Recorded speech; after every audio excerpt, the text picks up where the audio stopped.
Husband আমাকে এসে বলছিল তার ছোটোবেলার বান্ধবী, সে বিয়ে করবে, তার ইচ্ছা পূরণ করার জন্যই আমি তাকে বিয়ে দিছি নিজে ইচ্ছাকৃতভাবে। আমার যদি এখন 4টা মেয়ে থাকতো, আমি কি ওই মেয়েগুলারে পালতাম না?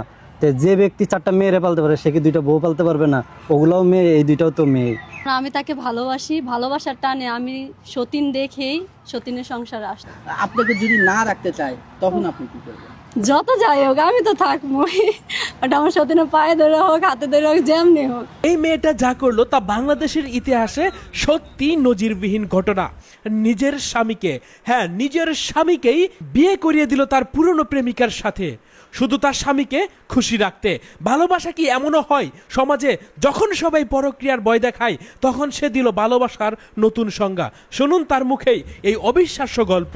আমাকে প্রথম বলছিল যে আমার একটা ছোটোবেলার বান্ধবী আছে, তো ওই আগে ওর সাথে আমার রিলেশন ছিল, তো ওই এখন আসতে চায়, তো তুমি কি কও, আমাকে বলছিল। তা আমি বলছিলাম যদি ভালো হয় তাহলে তো নিয়ে আসা যায়, আমার ঘরে থাকবে আর আমি সেরকম করে রাখবো। তো ওই বলছিল যে তুমি কি মেনে নিতে পারবা? তা আমি বলছি হ্যাঁ, আমি বলছি হ্যাঁ। পরে ওই ওই আমার কথা রেখে ওকে বলছিল যে আমার বউ মানছে, তুমি কি আমার ফ্যামিলিতে আসবা? পরে ওই বলছে যে আমি দেখি, আমার টাইম লাগবে একটু। যে আপনার কখনো মনে হয় না যে আমার স্বামীর ভাগ আমি অন্যকে দিব, এটা কখনো ফিল হয়েছে নাকি? না, এটা ফিল হয় নাই। কেন? ঘরে ঘরে এখন পৃথিবীর সবাই সবকিছু ভাগ দিতে চায়, কিন্তু স্বামীর ভাগটা দিতে চায় না, কিন্তু আপনি সেই ক্ষেত্রে কেন ব্যতিক্রম? আমি ব্যতিক্রম, আমি সব মেয়েদের থেকে আলাদা একটা মেয়ে, বুঝছেন? মানে বলতে গেলে সরল সোজা আমি মানুষটা, আমি ওরকম হিংসা বিদ্যা কিছু বুঝিও না যে একটা মেয়ে আমার ঘরে আসলে পারে অশান্তি করবে না কি করবে, এগুলো নিয়ে আমি কোনো সময় ভাবিও নেই। এই ধারণাতেই আমি মনে করেন যে আমি ওকে আনছি। আর এটা 4টা বিয়ে করার আছে, ইসলামিক অনুযায়ী আছে, সেজন্যই মনে করেন আমি ইচ্ছাকৃতভাবে ওকে নিয়ে আসছি ইসলামিক অনুযায়ী। আপনার কি মনে হয় যে আপনার ফিউচারে যে আপনার কোনো বাধা আসবে না এই সতীনের দ্বারা, এটা কি আপনি মনে করেন? হ্যাঁ, এটা জীবনেও মনে করি না যে আমার সতীন এরকম কাজ করবে, এটা মনে করি না। আর আপনার এই বিয়েটা করে আপনার কি লাভ হয়েছে? আমার লাভ বলতে কি যে আমি অনেক অসুস্থ হই, অসুস্থের সময় ওই আমার পাশে থাকে, আবার হলো আমার হাতে পাতে কাজ করে আমার সাথে। আমি একান্ত বেড়াতাম আগে, তো আমার স্বামী সময় পায় না, আমার একা একা বাজার করা লাগে, সেই টাইমটুকু ওর সাথে করে বাজার করি। আবার আমি অনেক বোরিং ফিল করি একা একা বাসায় থাকতে, তো ওই আমার সাথে বাসায় থাকে। এই তো এইগুলো হিসেবে মনে করেন যে আমি সুখী আমার। হ্যাঁ, এখন আরেকটা জিনিস জানতে চাই, সেটা হচ্ছে যে যখন রাতে আপনার স্বামী একদিন করে একজনকে টাইম দেয়, যেই রাতে আপনার কাছে থাকে না স্বামী, সে রাতে আপনি কিভাবে কাটান? সে রাতে আমি কিভাবে কাটাই বলতে গেলে মানে আমি তো একটু তাড়াতাড়ি ঘুম আসে, আমি একটু ঘুম পাগল, বুঝেছেন? তো আমি ওই রাতে তাড়াতাড়ি ঘুম আসে যায়, ওটা বোঝেন নাই, ঘুম আসে যায়। আমরা সবাই জানি পৃথিবীর সব মানুষ সবকিছু সহ্য করতে পারে, নিজের স্বামীকে অন্যর কাছে বা অন্যর সঙ্গে থাকবে এটা কখনোই কেউ সহ্য করতে পারে। আমি মনে করি কি বুঝছেন, যে হলো আমার সাথে সারাটাক্ষণ ওই আমার সাথে কাজ করতেছে, আমার সাথে মিশতেছে, আমার সাথে চলতেছে, ফিরতেছে, খাইতেছে, সব সময় তো আমার সাথে। আর 6 ঘন্টা নাই হলো 12 ঘন্টায় ধরেন, সে একান্ত আমার স্বামীকে দিলে তো আমার কোনো যায় আসে না, কারণ আমার টাইমটুকু হয় যে আমি অসুখ বিসুখ থাকি, সেই কিন্তু আমাকে টেক কেয়ার করতেছে। এই টেক কেয়ারটা কিন্তু ঢাকা শহরে কেউ করবে না আমার জন্য, আমাকে করবে কেউ করবে না, তো ওই করতেছে। ওই যদি আমার জন্যই মনে করেন এতটুকু করে, আমি এটুকু আমার কাছে কিছুই না, এটুকু কিছুই পড়ে না আমার কাছে, আমি এটুকু করতে পারবো ওর জন্য। আচ্ছা, একটু আর একটা জিনিস জানতে চাইবো, সেটা হচ্ছে যে বর্তমানে অনেক ফ্যামিলিতে দেখা যায়, ঠিক আছে, যে এক বউ সামাল দিতেই খুব হিমশিম খেয়ে যায়। সেক্ষেত্রে আপনার জামাই 2টা বউ কিভাবে সামাল দেয়? ঝগড়াঝাটি এরকম কিছু হয় না? না, আমাদের ফ্যামিলির ভিতরে এসব কোনো কিছু হয় না, আমরা দুইজন একবারেই মিল, বোন বান্ধবী বেস্ট ফ্রেন্ড 3টাই, আমাদের ভিতর কোনো ক্যাসাল নাই। এই যে আসছে সংসারে আসছে এ পর্যন্ত কোনো ক্যাসাল নেই, কারণ আমার সংসারের অর্ধেক কাজই ওই করে, অর্ধেক কাজই ওই করে, খালি আমি রান্নাটুকু করি, এই রান্নাটুকুই আমার কাজ। আর গোটাল মনে করেন যে কাজ আছে শুতেই ওই করে আমার কাজগুলা, এইগুলো থেকে আমি মনে করেন যে আমার কাছে আমি হ্যাপি। আপনার কি কোনো সন্তান আছে? হ্যাঁ, আমার একটা সন্তান আছে। কিভাবে দেখে সে? সে মায়ের মতনই দেখে, সে আমার ছেলেকে অনেক আদর করে, সে অনেক টেক কেয়ার করে, সে গোসল করায়, সে খাওয়া দাওয়া দেয়, সে ঘোরায়, মানে তার উপরেই সব কিছু। আমাদের তিনজনে ওই মেনটেন করে, আমি ওদের তিনজনকে মেনটেন করি, এরকম করে সবাই একসাথে মিলেছিল চলি আমরা। একটু ভাইয়ের কাছে যাবো। হ্যাঁ যা। ভাই আপনি কি মনে করেন, মনে হলো যে আপনার বউ থাকতে আবার বিয়ে করবেন? আসলে আমার বিয়ে করার কোনো ইচ্ছাই ছিল না।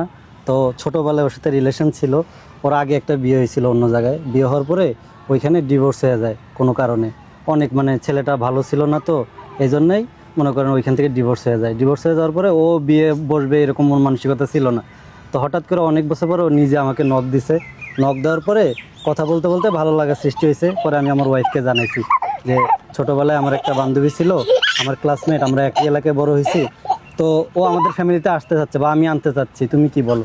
তো বলছে আচ্ছা ঠিক আছে, আমার সাথে কথা বলে দাও, যদি নিব না হয় নিব না কেন, অবশ্যই নিব। পরে দুজনকে কথা বলে দিছি, দুজনের ভিতরে আন্ডারস্ট্যান্ডিং হয়েছে, তো দুজনকে মাইনে নিয়েছি। আমি এটা এই জন্যই মনে করি না, কারণ রিজিকের মালিক তো আল্লাহ। এই জন্যে ও যেহেতু আমার ঘরে আসতেছে, আল্লাহ ওর রিজিক দিয়ে ওরা আমার ঘরে পাঠাইতেছে।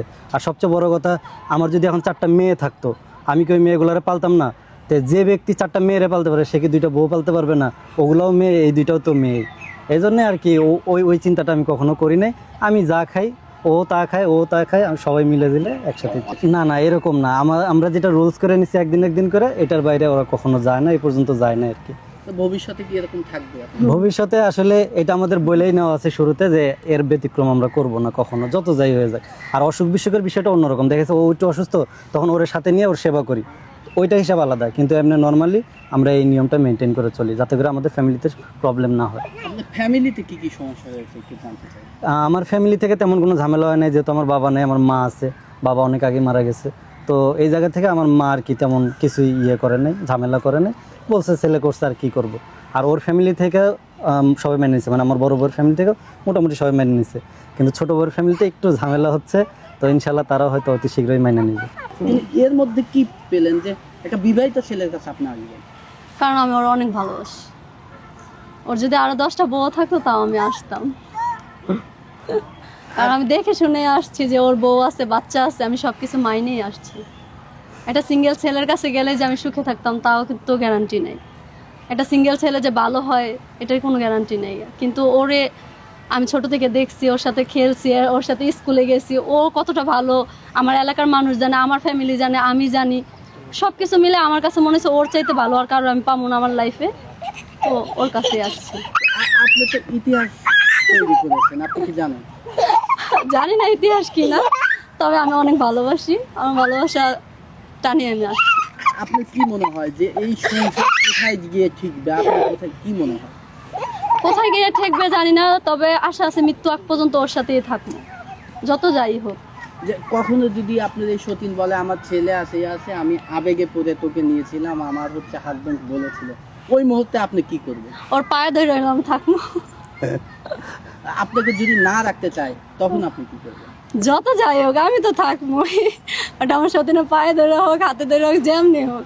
আপনি একটা ম্যারিড ছেলেকে বিয়ে করেছেন, আপনি পরে কেউ করলেন না, কারোর সঙ্গে দিলেন না, এই বিষয়টা আপনি কিভাবে দেখেন? পরকে লিপ্ত, কারণ আমার কাছে মনে হয়েছে যে না, এগুলো করার চাইতে একটা বিয়ে করা ভালো, তো ওইটা মনে করে আমি বিয়ে করছি। আর পরকীয়ার হিসাবটা হয়েছে কি, যে মানুষ 2টা বিয়ে সহ্য করতে পারে না, কিন্তু 10টা পরকীয়া সহ্য করতে পারে। এটা হচ্ছে এখনকার সমস্যা। এখন আমার হাজবেন্ড একটা বিয়ে করছে দেখে আমার হাজবেন্ডের মানুষ খারাপ কয়।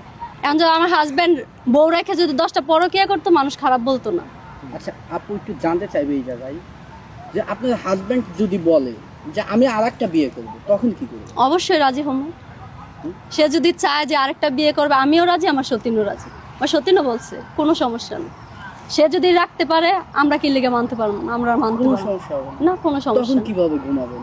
তখনও সেম, এখন যেভাবে, তখন 2 দিন পরে পামু। এটা কি তখন আপনার মেন্টালিটি এক্সেপ্ট করবে? অবশ্যই, কেন?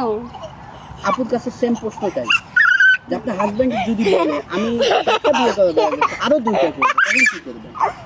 যে মেয়ে একটা দিতে পারে সে মেয়ে 3টেও দিতে পারে, এটা কোনো ইয়ের ভিতরে পড়ে না, বুঝলেন না? সেক্ষেত্রে কি আপনার হাজবেন্ডকে ছেড়ে চলে যাবে? না, যদি এটা 10টাও বিয়ে করে, আমি কাকুলি আমি এখান থেকে নড়বো না, ওর জায়গাতেই থাকবো। তার মধ্যে কি আছে একটু জানতে চাই। তার ভিতর কি আছে তা জানি না, কিন্তু আমি ওকে ভালোবেসে বিয়ে করছিলাম, এটা সত্যি।